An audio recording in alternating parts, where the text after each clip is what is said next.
Hello बच्चों। तो बच्चों आप लोग का ये तीसरा लेक्चर है बेसिक मैथ्स का, basic maths use in physics. ठीक है, लास्ट वीडियो लेक्चर में हमने पढ़ा था वेक्टर के बारे में और फिर हमने वेक्टर को कैसे रिप्रेजेंट करते हैं, रिप्रेजेंटेशन ऑफ वेक्टर हमने देखा था, है ना। तो देखा था कि दो टाइप से हम लोग वेक्टर को रिप्रेजेंट करते हैं, अलजेब्राइक रिप्रेजेंटेशन और ज्योमेट्रिकल रिप्रेजेंटेशन। और हमने बोला था कि ज्योमेट्रिकल रिप्रेजेंटेशन जो वेक्टर का होता है वो एरो होता है ना। और ये सबसे बेस्ट रिप्रेजेंटेशन है ना, कि जब भी आपको वेक्टर को बनाने के लिए दिया है ना, बोला कि ये वेक्टर है तो आप वेक्टर की जगह पे क्या बनाओगे, एरो बनाओगे, है ना। जब भी आपको बोलेगा वेक्टर बनाने तो हम लोग क्या बनाएंगे, एरो बनाएंगे। तो चलिए हम लोग उसके बाद हमने देखा था एंगल के बारे में, एंगल, प्लेन एंगल और यूनिट ऑफ प्लेन एंगल। ठीक है, तो पहले हम लोग कुछ इंपॉर्टेंट पॉइंट हम लोग यहाँ पे लिखते हैं, लिखेंगे। पहला points, if a vector is displaced from one place to another place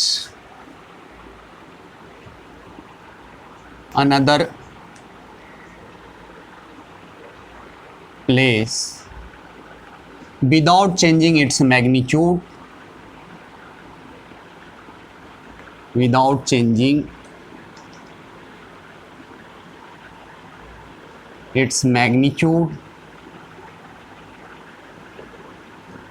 as well as direction,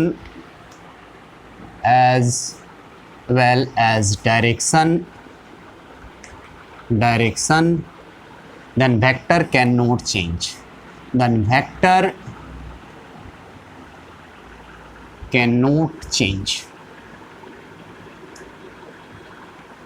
ठीक है, बोल रहा है कि if a vector is displaced, यदि वेक्टर को, अगर हम वेक्टर को डिस्प्लेस करते हैं एक प्लेस से दूसरे प्लेस, वेक्टर का मतलब यहाँ पे क्या है, एरो है ना। मान लीजिए कि ये एक वेक्टर है, ये ए वेक्टर है, आपने इसको यहाँ से उठाया और यहाँ ले आया, मतलब डिस्प्लेस कर दिया, है ना। यहाँ से उठा करके आपने यहाँ ले आया ना, तो है ना। क्या बोल रहा है कि if a vector is displace from one place to another place without changing its magnitude as well as direction, बिना मैग्नीट्यूड को चेंज किए हुए, मतलब वेक्टर का मैग्नीट्यूड क्या होता है, लेंथ होता है, एरो का लेंथ।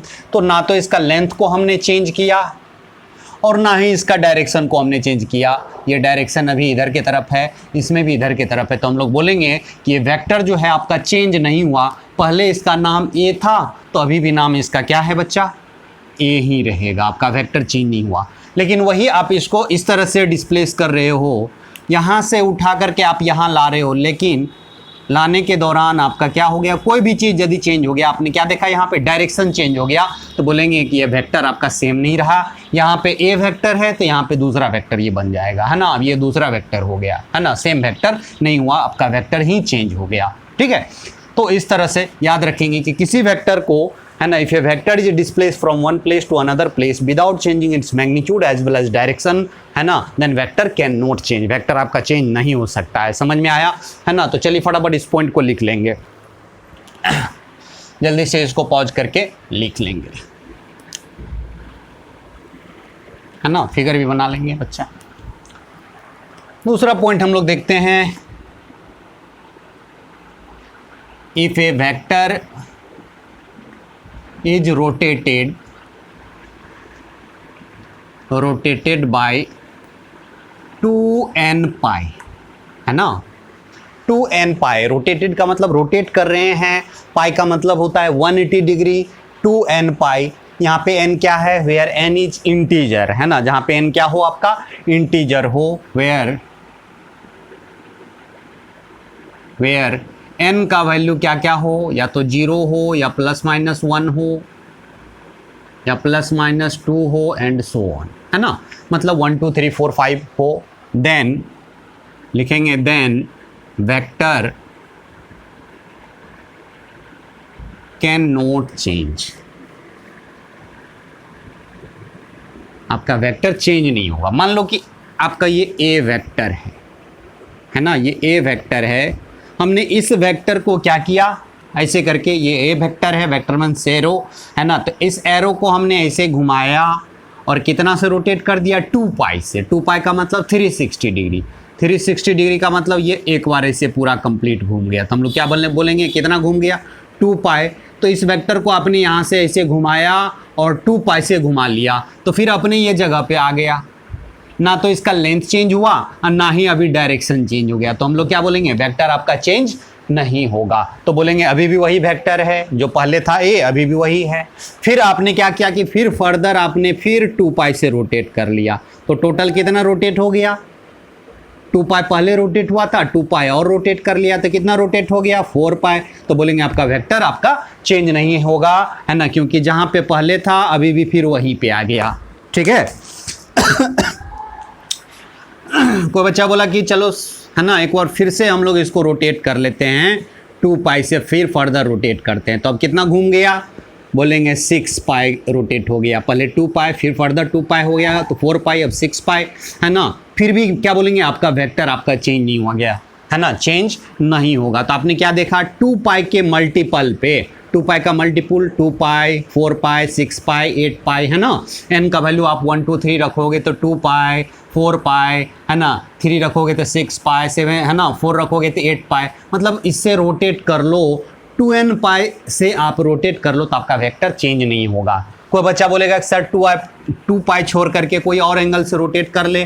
कोई बच्चा बोलेगा कि मान लो ये वेक्टर है, हमने इसको यहाँ से रोटेट करके यहाँ पे ले आया, कितना एंगल से रोटेट कर दिया, मान लो कि पाई बाई, है ना, 3 से, मतलब 60 डिग्री से हमने रोटेट कर लिया। तो बोलेंगे ए वेक्टर का तो डायरेक्शन इधर था, रोटेट करने से इसका लेंथ जो चेंज नहीं हुआ, लेकिन डायरेक्शन अब चेंज हो गया। अब ये इसका डायरेक्शन इधर है, तो बोलेंगे ये आपका ए वेक्टर नहीं रहेगा, इसका नाम कुछ और हो जाएगा। मान लो ये वेक्टर क्या हो जाएगा, बी हो जाएगा। तो सिर्फ याद रखना है 2 पाई के मल्टीपुल पे आप रोटेट करोगे तो ही आपका वेक्टर चेंज नहीं होगा। तो फटाफट दोनों पॉइंट को पॉज करके आप लोग क्या कर लेंगे, लिख लेंगे बच्चा।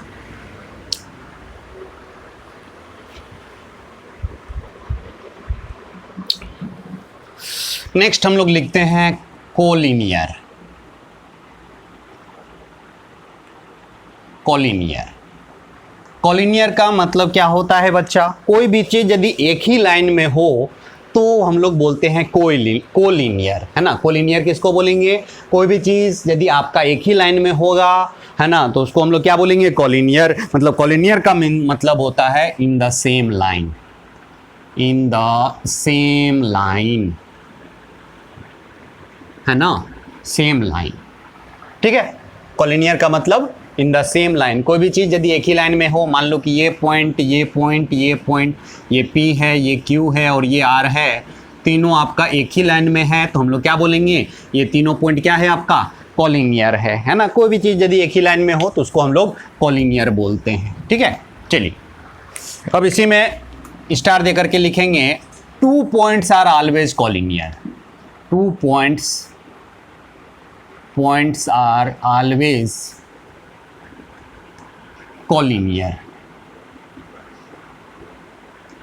2 पॉइंट जो होता है आपका क्या होता है, ऑलवेज कोलिनियर होता है। इस बात को ध्यान में रखेंगे, कहीं भी 2 पॉइंट हो, है ना, मान लो ये दोनों पॉइंट है, ये पॉइंट है और ये पॉइंट है, इस दोनों पॉइंट को मिला करके आप क्या खींच सकते हो, एक लाइन खींच सकते हो। तो ये मान लो ए पॉइंट है, ये बी पॉइंट है, ये भी ऑलवेज क्या होगा, कोलिनियर होगा। मान लेते हैं P और Q है पॉइंट, ये P है और ये Q है, कहीं भी 2 पॉइंट हो, दोनों पॉइंट को मिला दोगे तो ये एक लाइन में आ जाएगा, तो इसको क्या बोलेंगे, कोई भी 2 पॉइंट हो आपका क्या होगा, कोलिनियर होगा। लेकिन 3 पॉइंट में हम लोग नहीं कर सकते। मान लो P Q और R है, ये R, ये तीनों पॉइंट कोलिनियर यहाँ पे नहीं है, लेकिन वही यहाँ पे S यदि पॉइंट ले लें तो P, है ना, PQS यहाँ पे क्या है, एक ही लाइन में है। तो 3 पॉइंट आपका कोलिनियर हो भी सकता है, नहीं भी हो सकता है, लेकिन 2 पॉइंट्स जो है आपका ऑलवेज क्या होगा, कोलिनियर होगा। 2 पॉइंट्स आर ऑलवेज कोलिनियर। चलिए ठीक है, बहुत बढ़िया।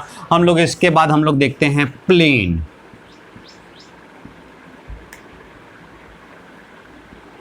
प्लेन, प्लेन हम लोग किसको बोलेंगे, कोई भी any flat surface is known as plane, है ना, प्लेन, है ना।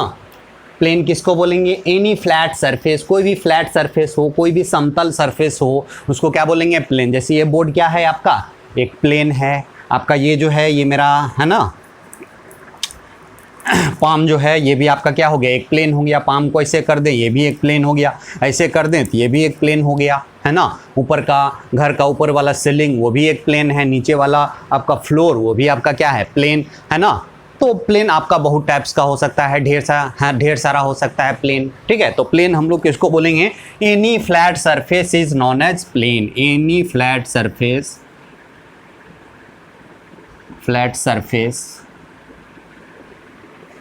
is known as plane, है ना। अब याद रखना है कि प्लेन आपने देखा, आपका प्लेन 3 टाइप्स का होता है ना। There are 3 types of plane. There are 3 types of plane, ठीक है। पहला आपका क्या है, हॉरिजेंटल प्लेन। पहला हम लोग लिखेंगे हॉरिजेंटल प्लेन। हॉरिजेंटल प्लेन, है ना। 3 टाइप का प्लेन होता है, हॉरिजेंटल प्लेन, वर्टिकल प्लेन और इंक्लाइन प्लेन। हॉरिजेंटल प्लेन किसको बोलेंगे, है ना। हॉरिजेंटल प्लेन बोलते हैं पैरेलल टू अर्थ सरफेस। अर्थ के सरफेस के पैरेलल जो भी प्लेन हो, अर्थ का सरफेस आपका ऐसा होता है, इसके पैरेलल जो भी प्लेन होगा, जैसे आपका, है ना, फ्लोर है, ऊपर वाला सीलिंग है, ये मेरा पाम है, ये सारा क्या है, हॉरिजेंटल प्लेन। मतलब अर्थ के सरफेस के पैरेलल जो भी प्लेन होगा उसको क्या बोलेंगे, हॉरिजेंटल प्लेन। हॉरिजेंटल प्लेन किसको बोलेंगे, पैरेलल टू अर्थ सरफेस, है ना। अर्थ सरफेस के क्या हो, पैरेलल हो। जैसे कि मान लेते हैं आपका, ये आपका एक प्लेन है,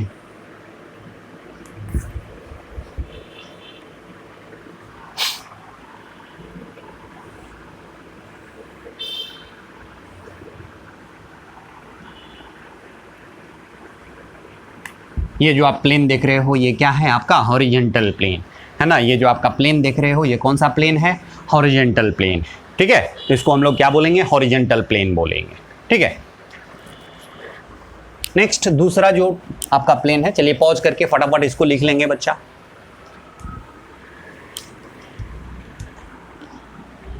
हॉरिजेंटल प्लेन के बाद आता है वर्टिकल प्लेन, है ना। दूसरा क्या है, vertical plane.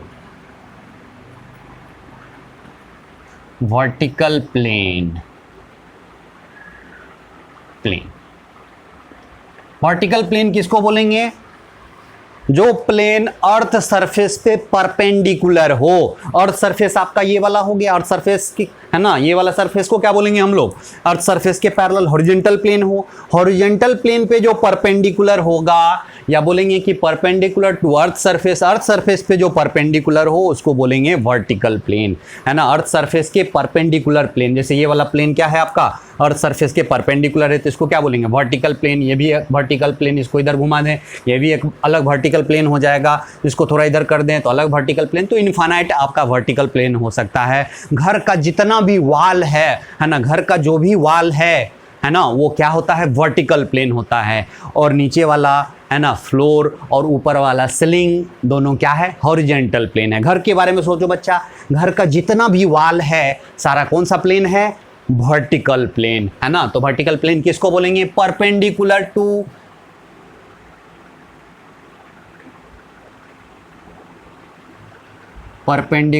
To earth surface,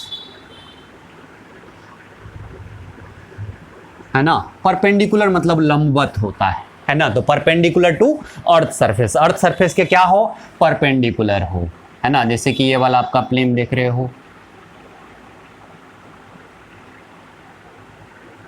ठीक है।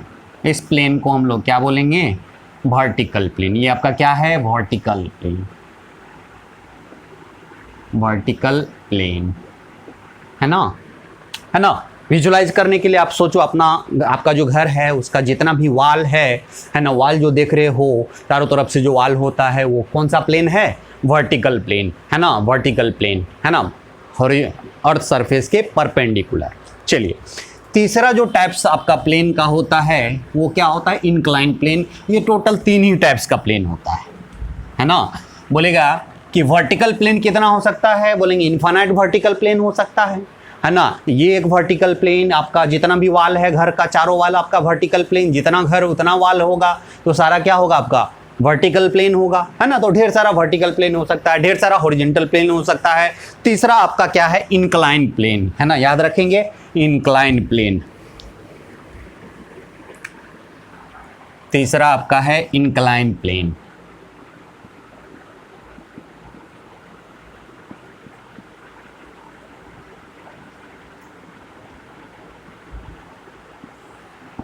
इंक्लाइन प्लेन, ठीक है। तो इंक्लाइन प्लेन बोलेंगे कि the plane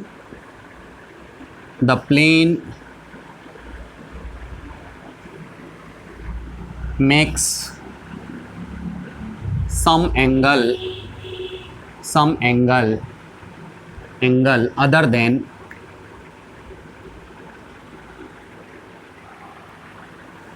some angle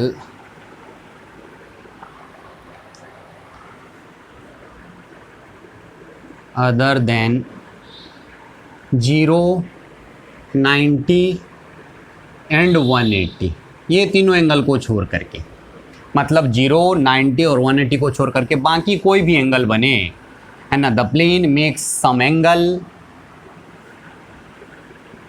with earth surface.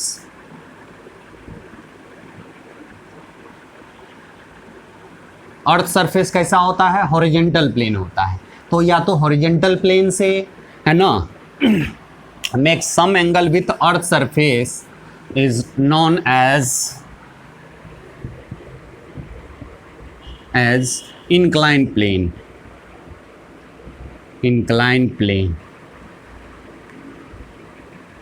ठीक है, inclined plane बोलेंगे, ठीक है। inclined plane जैसे कि मान लेते हैं ये आपका सरफेस है, आप देख रहे हो मेरे हैंड को, देखो ये आपका जो सरफेस है इसको क्या बोलेंगे, हॉरिजॉन्टल प्लेन बोलेंगे। इसको हम लोग क्या बोलेंगे, हॉरिजॉन्टल प्लेन, ठीक है। तो ये आपका हॉरिजॉन्टल प्लेन हो गया। इसको ऐसे 90 डिग्री बना दें, 90 डिग्री बना देते क्या हो जाएगा, वर्टिकल प्लेन। और 0 और 90 छोड़ करके अर्थ सरफेस से कोई भी एंगल बनाए, जैसे ये आपका हॉरिजॉन्टल, इससे ऐसा बना दो तो ये क्या हो जाएगा, इंक्लाइन प्लेन हो जाएगा। ये आपका हॉरिजॉन्टल है, उससे कुछ एंगल यहाँ पे बन रहा है, तो ये आपका इंक्लाइन प्लेन। ये वाला प्लेन इंक्लाइन प्लेन, ये वाला प्लेन इंक्लाइन प्लेन। तो ये वाला प्लेन आप देख रहे हो, ये भी इंक्लाइन प्लेन हो जाएगा। ये वाला प्लेन आप देख रहे हो, इंक्लाइन प्लेन, है ना। ये वाला प्लेन देख रहे हो, ये भी इंक्लाइन प्लेन। तो इंक्लाइन प्लेन भी इनफाइनाइट हो सकता है ना। इंक्लाइन प्लेन का यहाँ पे हम लोग फिगर बना रहे हैं।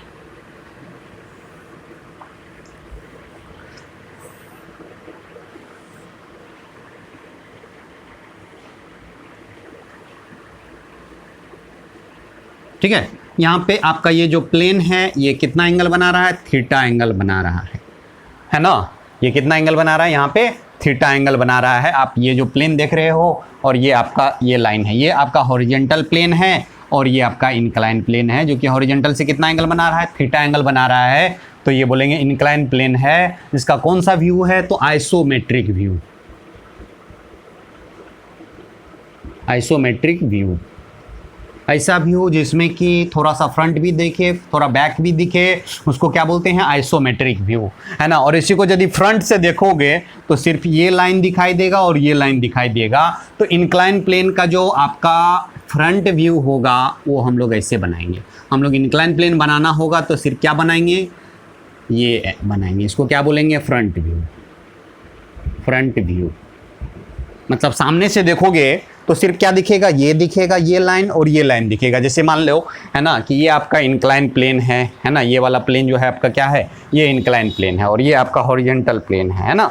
ये हॉरिजॉन्टल प्लेन, तो जब सामने से देखोगे तो एक ये लाइन दिखाई देगा और ये प्लेन की जगह पे लाइन दिखाई देगा, है ना। तो ये जो आप प्लेन, ये जो लाइन देख रहे हो ये आपका प्लेन है, ऐसे प्लेन है, इसको हम लोग क्या बोलेंगे, इंक्लाइन प्लेन बोलेंगे। और ये हॉरिजॉन्टल प्लेन है। तो हम लोग जो भी फिगर बनाएंगे, है ना, इंक्लाइन प्लेन का, वो यही फिगर बनाएंगे, है ना। ये वाला फिगर बनाएंगे। ये इसका कौन सा व्यू है, फ्रंट व्यू है। ऐसा ही इंक्लाइन प्लेन जब भी बनाना होगा तो हम लोग ऐसे ही बनाएंगे, ठीक है।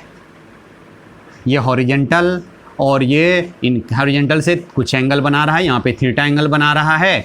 तो यदि आपका कोई प्लेन हॉरिजॉन्टल प्लेन से कुछ एंगल बनाए तो उसको क्या बोलेंगे, इंक्लाइन प्लेन। ये 3 टाइप्स का प्लेन होता है। इंक्लाइन प्लेन भी इनफाइनाइट हो सकता है। तो चलिए फटाफट इसको पॉज करके आप लोग लिख लेंगे।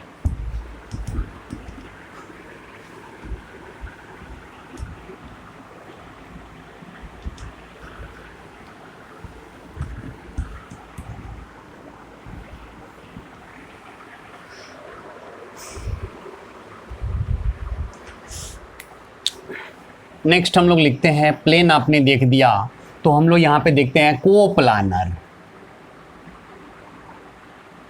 कोप्लानर, कोप्लानर हम लोग किसको बोलेंगे, है ना। जैसे हमने देखा कोलिनियर, कोलिनियर किसको बोलते हैं, कोई भी चीज यदि आपका एक ही लाइन में हो तो उसको क्या बोलेंगे, कोलिनियर। उसी तरह से कोप्लानर आएगा, कोई भी चीज यदि एक ही प्लेन में हो, है ना, उसको क्या बोलेंगे, कोप्लानर, है ना। In the same plane, in the same plane,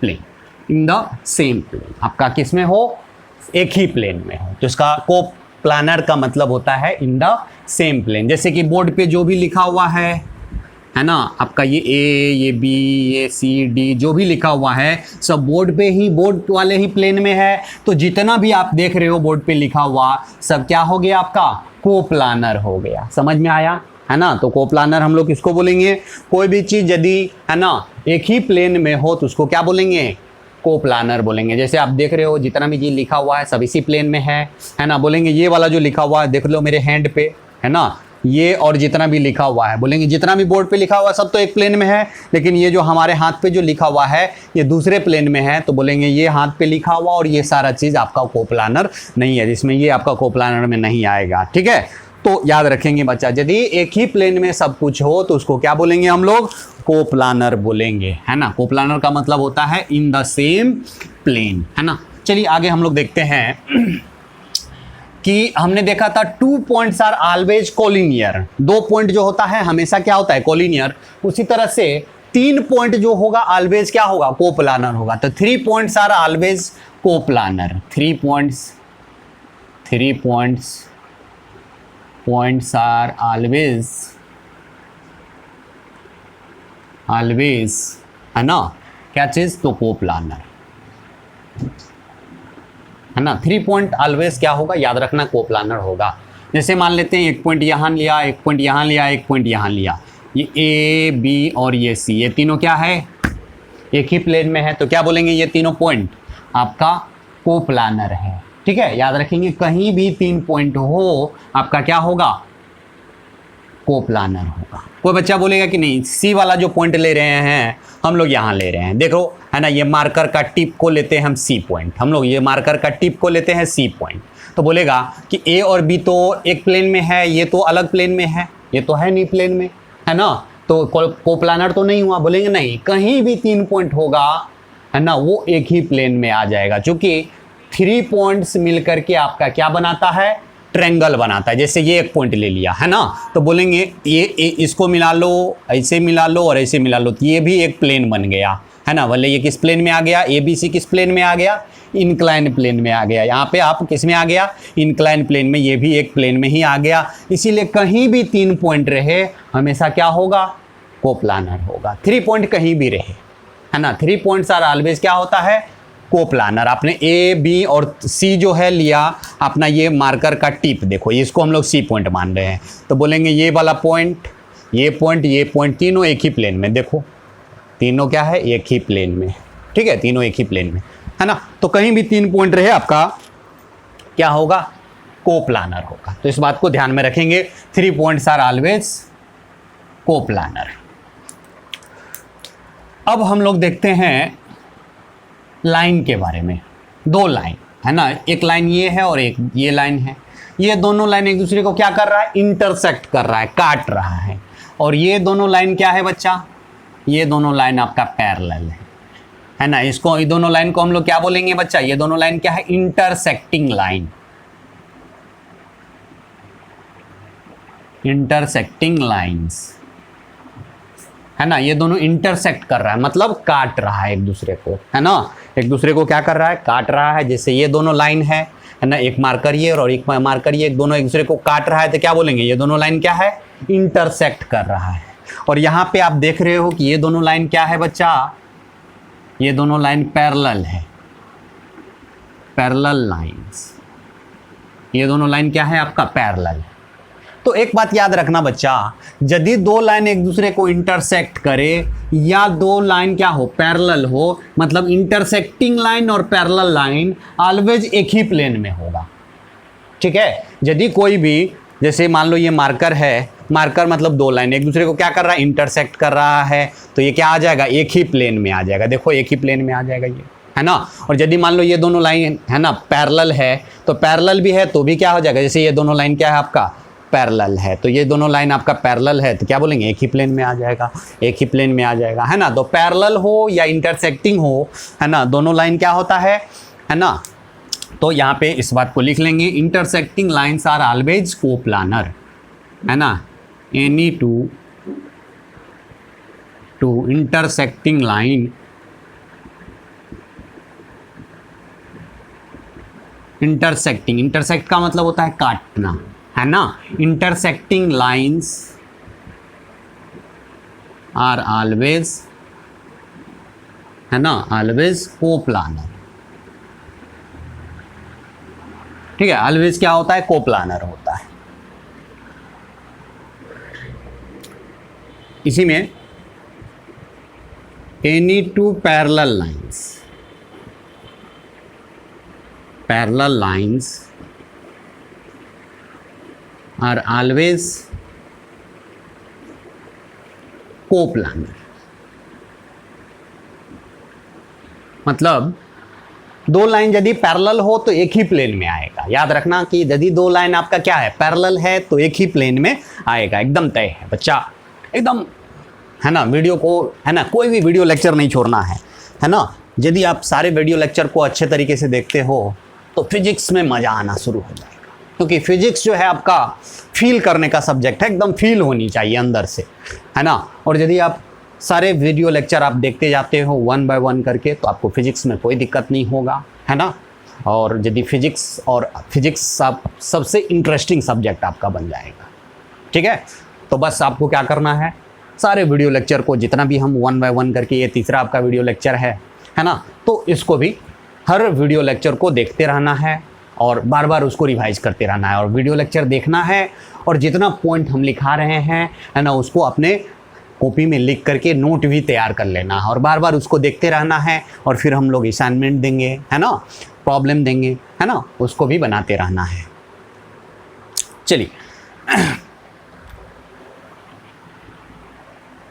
तो हमने क्या बोला कि any two parallel lines are always coplanar, always coplanar होता है। अच्छा देखेंगे बच्चा, चलिए फटाफट इसको पॉज करके आप लोग लिख लेंगे, पॉज करके।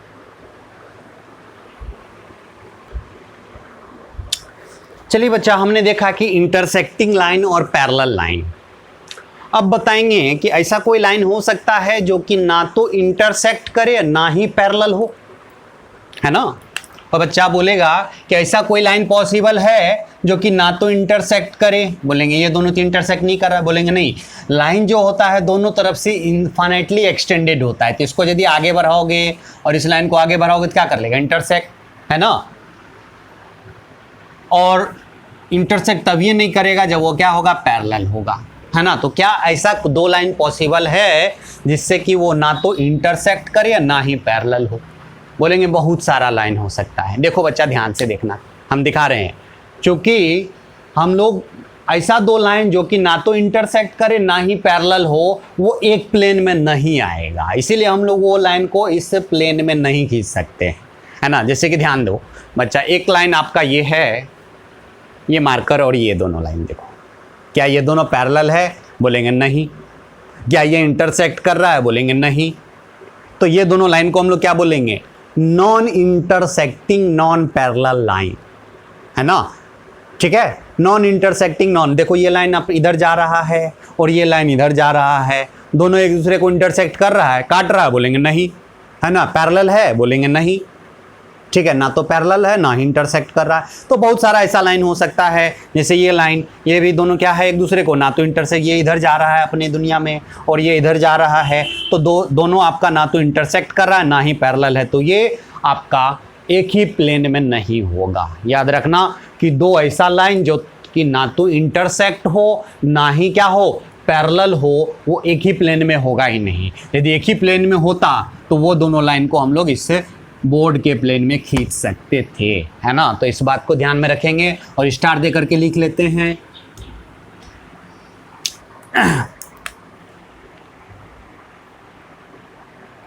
Any two non intersecting line, non intersecting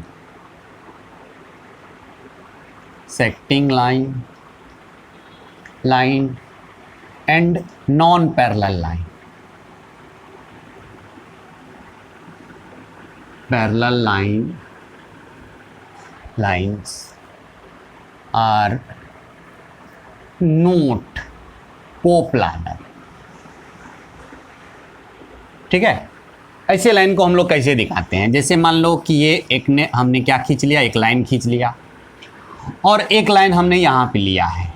देखो बच्चा, हमने यहाँ पे ऐसे करके डॉट ले लिया, जैसे ये मार्कर वाला लाइन, ठीक है, ये वाला लाइन, ये वाला लाइन, ठीक है।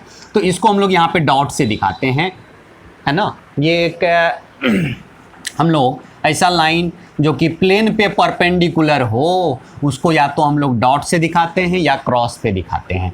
ये क्या है, लाइन परपेंडिकुलर टू प्लेन, इसको क्या बोलेंगे, लाइन परपेंडिकुलर टू प्लेन। तो एक लाइन आपका ये हो गया और एक लाइन ये हो गया, मार्कर वाला लाइन। देखो ये मार्कर जो है, ये वाला लाइन को क्या बोलेंगे, तो ये दोनों लाइन आपका क्या है, ये दोनों लाइन आपका non intersecting non parallel line है और दोनों एक ही प्लेन में होगा ही नहीं। देख रहे हो, ये उस प्लेन में नहीं है, ये बोर्ड के प्लेन में आपका नहीं है, बोर्ड के प्लेन पे क्या है, परपेंडिकुलर है ना। तो परपेंडिकुलर प्लेन पे परपेंडिकुलर लाइन को हम लोग, है ना, या तो डॉट से दिखाते हैं या क्रॉस से दिखाते हैं, ठीक है, जो कि आगे हम बताएंगे, ठीक है, आगे हम बताएंगे, इसलिए परेशान होने की बात नहीं है। तो याद रखना कि any to non intersecting line, जैसे देख लो ये दोनों लाइन आपका क्या है, non intersecting non parallel line. अब ये दोनों लाइन एक प्लेन में कभी नहीं होगा, है ना, ये दोनों लाइन एक प्लेन में आएगा ही नहीं। जिस प्लेन में ये लाइन आएगा उस प्लेन में ये लाइन नहीं आएगा, तो ये आपका क्या होता है, आर नॉट कोप्लानर, ठीक है। तो हमने दो लाइन के बारे में क्या देखा कि टू लाइन्स, है ना, क्या ऑलवेज कोप्लानर होगा, बोलेंगे नहीं। यदि इंटरसेक्टिंग है तो कोप्लानर होगा, पैरेलल है तो कोप्लानर होगा। यदि नॉन इंटरसेक्टिंग नॉन पैरेलल है तो है ना, कोप्लानर नहीं होगा, है ना। तो यहाँ पे एक पॉइंट हम लोग इंपॉर्टेंट पॉइंट लिखते हैं, है ना, लिखेंगे बच्चा, वो लिखेंगे कि एनी टू लाइन्स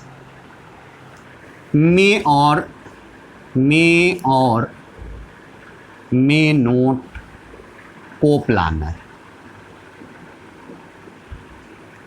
ठीक है। दो लाइन आपका, कोई भी दो लाइन कोप्लानर हो भी सकता है, नहीं भी हो सकता है, but any two vectors are always coplanar, है ना। But any two vectors are always coplanar, है ना। कोई भी दो वेक्टर लेते हैं तो वो क्या होगा, ऑलवेज कोप्लानर होगा ही, तय है। दो वेक्टर की बात किया जाए तो वो क्या होगा, कोप्लानर होगा, इस बात को ध्यान में रखना। लेकिन लाइन, दो लाइन आपका कोप्लानर हो भी सकता है, नहीं भी हो सकता है। यदि इंटरसेक्टिंग पैरेलल हुआ तो कोप्लानर, इंटरसेक्टिंग पैरेलल नहीं हुआ दोनों में से, नॉन इंटरसेक्टिंग नॉन पैरेलल हुआ, तो फिर उस कंडीशन में क्या हो जाएगा आपका, है ना, उस कंडीशन में क्या हो जाएगा, कोप्लानर आपका नहीं होगा। लेकिन वेक्टर वो क्या होगा, ऑलवेज कोप्लानर। तो कोई बच्चा बोलेगा कि सर वेक्टर तो क्या है, आपका एरो है। वेक्टर क्या है, एरो है, और एरो भी तो एक तरह का क्या है, लाइन ही है है ना। एरो क्या है, एक तरह का लाइन ही है। तो दो लाइन आपका कोप्लानर हो भी सकता है, नहीं भी हो सकता है, लेकिन दो वेक्टर क्यों कोप्लानर होगा ऑलवेज, है ना। तो बोलेंगे मान लो कि एक वेक्टर ये है और एक वेक्टर ये है, दो वेक्टर है, ये वेक्टर का मतलब एरो हो गया, ये वेक्टर का मतलब एरो हो गया, दो एरो है ना। तो ये आपका दो वेक्टर है। अभी ये कोप्लानर नहीं है, लेकिन वेक्टर में हमने पढ़ा कि वेक्टर को आप एक प्लेन से उठा करके दूसरे प्लेन, है ना, एक जगह से उठा करके दूसरे जगह ले जा सकते हो। तो यानी एक वेक्टर है ना, एक जगह से आप दूसरे जगह उठा करके ले जा सकते हो। ऐसे ले जाओगे कि ना तो मैग्नीट्यूड और ना ही डायरेक्शन चेंज हो, तो आपका वेक्टर आपका चेंज नहीं होता है। तो वेक्टर को यहाँ था, हमने वेक्टर को उठा के यहाँ ले आया। अब ये क्या कर दिया, इंटरसेक्ट कर दिया, और इंटरसेक्ट कर दिया तो क्या आ गया, एक ही प्लेन में आ गया। तो दो वेक्टर ऑलवेज क्या होता है, कोप्लानर। इसीलिए होता है क्योंकि वेक्टर को आप एक जगह से दूसरे जगह आप पैरेलली डिस्प्लेस कर सकते हो। पैरेलली डिस्प्लेस करने का मतलब होता है कि ना तो मैग्नीट्यूड चेंज हो और ना ही डायरेक्शन चेंज हो। आप एक वेक्टर को एक जगह से दूसरे जगह उठा के ले जा सकते हो without changing its magnitude and direction. बिना मैग्नीट्यूड और डायरेक्शन को चेंज किए हुए आप वेक्टर को आप एक जगह से दूसरे जगह ले जा सकते हो। तो चलिए फटाफट इस बात को, है ना, लिख लेंगे।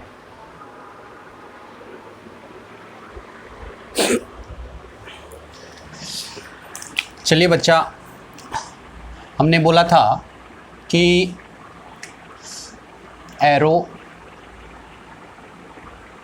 मतलब हम लोग जब भी वेक्टर बोलेगा बनाने के लिए हम लोग क्या बनाएंगे, एरो बनाएंगे। मतलब एरो मीन्स क्या हो गया, आपका वेक्टर हो गया। आप देखते हो एरो ये है, ठीक है। एरो का अपना लेंथ है और डायरेक्शन है। इसको हम लोग क्या बोलते हैं, टेल बोलते हैं, और इसको हम लोग हेड बोलते हैं। पीछे वाला पोर्शन को हम लोग टेल मतलब पूंछ बोलते हैं, और आगे वाले को हम लोग हेड बोलते हैं। तो हेड और टेल आप याद रखेंगे, ठीक है।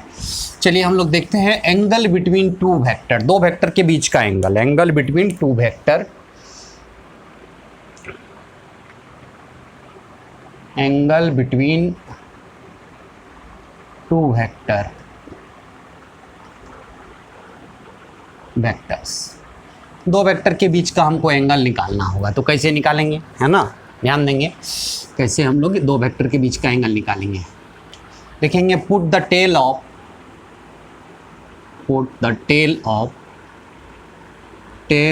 Either vector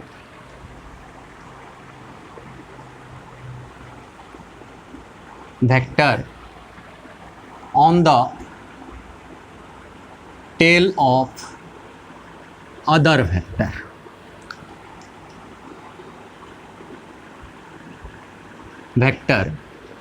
then a smaller angle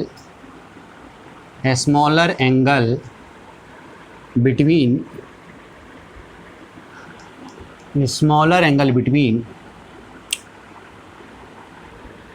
vectors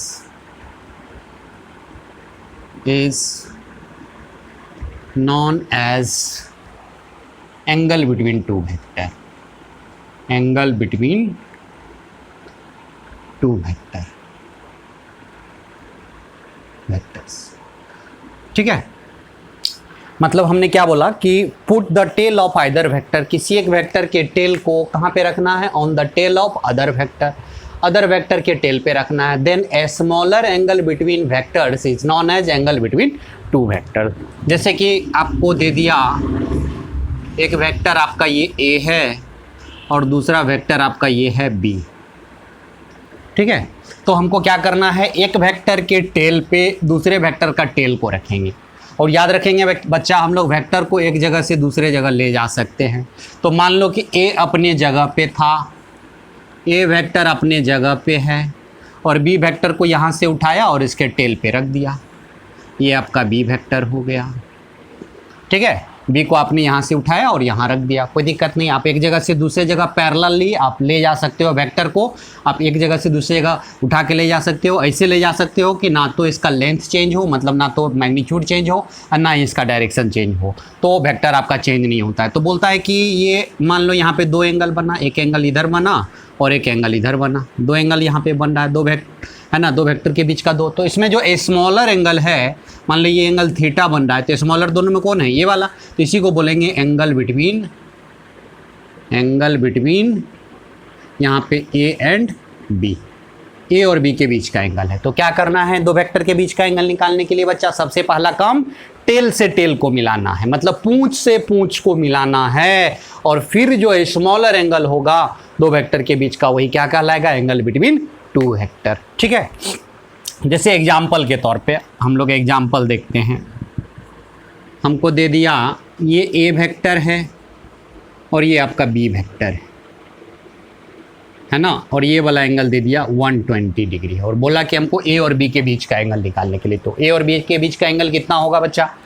है ना, तो सबसे पहले यहाँ पे क्या हो रहा है? हेड पे टेल मिल रहा है, हेड पे टेल है, तो हेड पे टेल है तो हम लोग नहीं बताएंगे, है ना, पर टेल से टेल मिला होना चाहिए। तो हम लोग क्या करते हैं? ए को उठा करके यहाँ ले आते हैं। तो ए को उठा करके हमने यहाँ ले आया, ए को उठा करके यहाँ पे ले आया। ठीक है, इस वेक्टर को उठा करके हमने यहाँ पे ले आया, तो बी अपने जगह पे था, ए अब यहाँ आ गया। अब जो ये वाला एंगल होगा इसी को क्या बोलेंगे? ये एंगल होगा कितना? तो किसी एक लाइन पे जो एंगल टोटल होता है 180 डिग्री होता है, तो इसको क्या करेंगे? 180 डिग्री माइनस 120 डिग्री, आपका कितना हो जाएगा? 60 डिग्री। तो यहाँ पे angle between A and B क्या हो जाएगा? Angle between A and B यहाँ पे कितना है? 60 डिग्री। चलिए बच्चों, है ना, तो करना क्या है हम लोग को? टेल से टेल को मिलाना है। तो जल्दी फटाफट इसको पॉज करके लिख लेंगे। दो वेक्टर के बीच का एंगल निकालने के लिए एकदम दिमाग में रखेंगे कि टेल से टेल को मिलाना है, टेल से टेल को मिलाना है, पूंछ पे पूंछ रखना है, तब जा करके हम लोग एंगल दो वेक्टर के बीच का एंगल निकालेंगे। तो फटाफट इसको पॉज करके लिख लेंगे।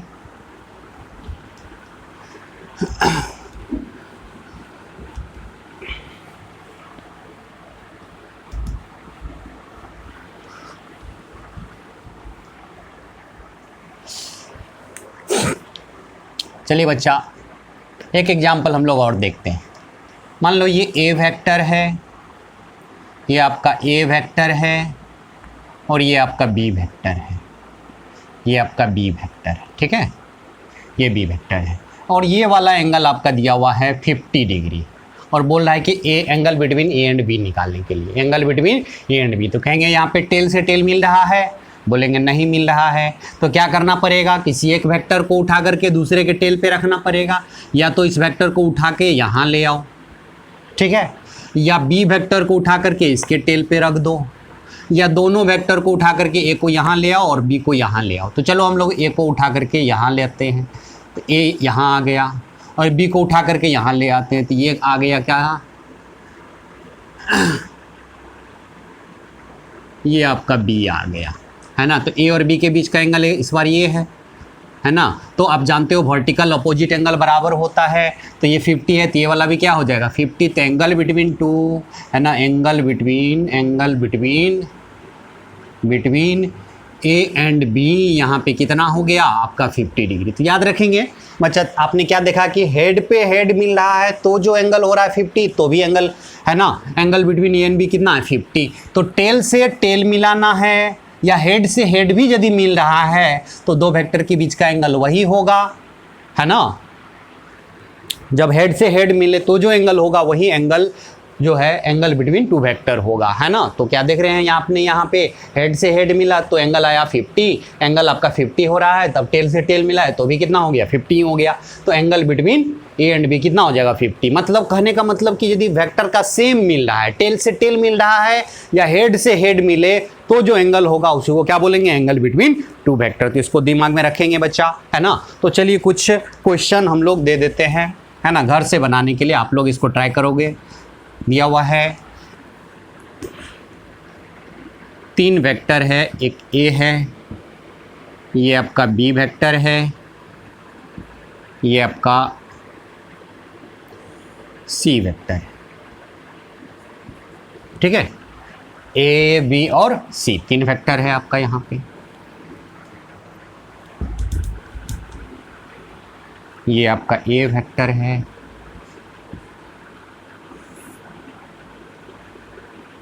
ये आपका बी है, और ये आपका सी वेक्टर है, ठीक है। गिवन जो है हमारा दिया हुआ है, गिवन है मॉडुलस ऑफ ए, गिवन जो है आपका दिया हुआ है modulus of A is equals to modulus of B is equals to modulus of C. Modulus का मतलब क्या होता है? मैग्नीट्यूड, मतलब तीनों का मैग्नीट्यूड बराबर है। मैग्नीट्यूड क्या होता है? वेक्टर के लिए, एरो के लिए लेंथ होता है, मतलब तीनों का लेंथ आपका बराबर है। तो आपको बोल रहा है फाइंड एंगल बिटवीन, है ना, पहला में बोल रहा है ए एंड बी, ए और बी के बीच का एंगल बोल रहा है। दूसरा में बोल रहा है बी एंड सी, और तीसरा बोल रहा है आपका सी एंड ए। ये तीनों के बीच का एंगल बताना है। चलिए, ये पहला सवाल था, ये आपको घर से बना के लाना है ना, होमवर्क है आप लोग के लिए, ठीक है। दूसरा क्वेश्चन है, एक आपका ट्रायंगल दे दिया है ना, ये राइट एंगल ट्रायंगल है, इसका 3 साइड जो है ये वेक्टर को रिप्रेजेंट कर रहा है। ये ए वेक्टर है, ये आपका बी वेक्टर है, और ये आपका क्या है? सी वेक्टर है, ठीक है। ये आपका कौन सा ट्रायंगल यहाँ फॉर्म हुआ है? ए बी सी मिल करके राइट एंगल ट्रायंगल। गिवन जो है आपका दे दिया है, गिवन है मॉडुलस ऑफ सी जो है ये किसके बराबर है? 2 times of modulus of B के बराबर। मतलब ये जो है ना साइड है, ये इस साइड का 2 टाइम्स है। तो हमको बोल रहा है फाइंड एंगल बिटवीन पहला में ए एंड बी, दूसरा में आपका बी एंड सी, और तीसरा जो आपका दे दिया है सी एंड ए। ये दोनों सवाल है, आप लोग घर से बना के लाना है, इसको बनाना है, और दिक्कत होगा तो हमको बताएंगे, है ना, व्हाट्सएप पे भेजेंगे, तो फिर इसका हम लोग सॉल्यूशन भी कर देंगे। तो आज बच्चा हम लोग इतना ही, है ना, फिर अगले क्लास में हम लोग मिलते हैं, है ना। चलिए ठीक है, बाय बच्चों।